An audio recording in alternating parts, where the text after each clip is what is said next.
Sheikh Ali, thanks for speaking to Al Jazeera.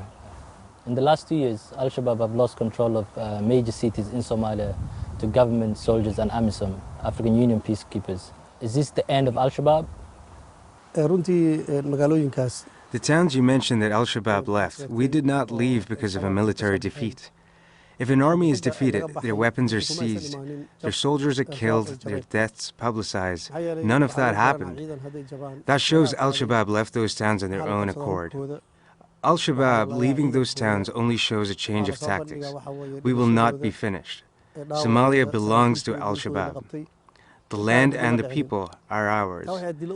We will not leave our land because of an enemy. We hope to be back in those towns as soon as possible.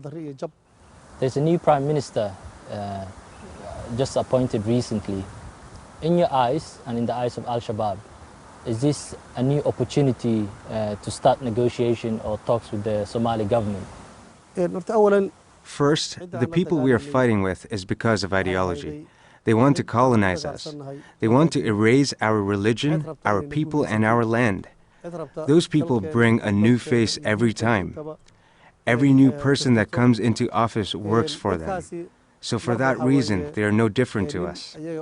Whomever the Christians bring, no matter their name or background, we will not negotiate with them because they have no decision-making powers. They have no powers to refuse or accept anything. What you lose by force, you return by force. We will not negotiate with anyone. The country is ours. There are tens of civilians killed in attacks that Al-Shabaab claim responsibility for. Do you justify the killing of civilians? Anyone who works for the apostate government, no matter where and at what level, they are supporting the apostates and the Christians who sent them. We will fight them and kill them anywhere we see them. Anyone who supports the Christians, either through the pen or by carrying a weapon, they are the same to us and we will kill them. The Muslims who live in Mogadishu are the reason we are fighting. They are the people whom we want to free from the enemy. We take great care in protecting them. We don't just go and blow a place up or fire bullets aimlessly. There is a lot of intelligence before an operation. We only attack a place when we are sure the people in there are the apostates, the Christians, and those that support them. It can happen when a place is attacked because the land is a Muslim land and many Muslims live there. It is possible that shrapnel can harm a Muslim person. We pray for that Muslim person and the martyr who carried out the operation to go to paradise.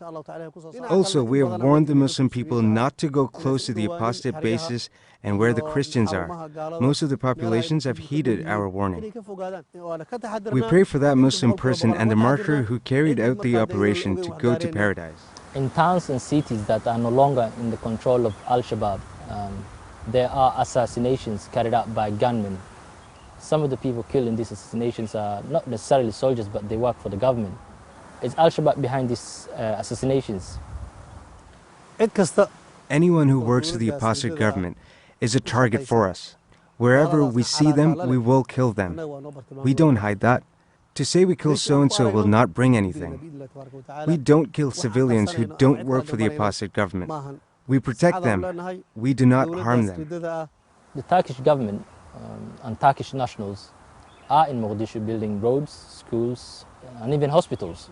Al-Shabaab have claimed responsibility for attacks on Turkish nationals in Mogadishu.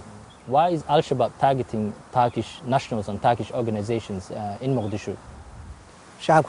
First, we want to tell the Turkish people their government is an enemy to the existence of the people, the country, and the religion of the people of Somalia. They will not thank us for that. The schools they have built, they teach our children bad behavior. They teach them music, they teach them everything that is bad for them. The biggest enemy of the Muslim people is NATO, and Turkey is part of NATO. NATO is a union of Christians. They are the #1 supporters of that union. NATO uses Turkey as the hammer that's used to crush Muslims. They first came into the country saying they are here to help the people. They then started saying that there is a military agreement between them and the apostates and AMISOM. They train the intelligence services. They have taken off the shirt they were wearing when they came in and put on another one. Anywhere we see Turkish people, they are no different to us than the Americans, the British, and AMISOM. And my final question, Sheikh Ali, Last year, September, Al-Shabaab carried out an attack on a Nairobi shopping mall. The Kenyan government recently said the Al-Shabaab attackers who were behind the mall siege have all been killed. Is that the case? We are not saying those men are dead or alive. I do not want to talk about that. For our own reasons, we have decided not to clear that up. But I want to say this. All that Kenya said, nothing is believable. Nothing of what they said is true. Look at how many times they went back on what they said. They first said there were 18 individuals in the mall. Then they said there were 15. Another time they said there were 4. Another time they said a woman was leading them. They said they were all dead. Another time they said they were all alive. Even when people could hear the bullets, they were saying the fighting was over. That shows what they say has no basis. It is not something anyone can believe. In our own time, we will say whether the men are alive or not. For the individuals involved and for military reasons, we will not disclose that now. Sheikh Ali, thanks for speaking to Al Jazeera.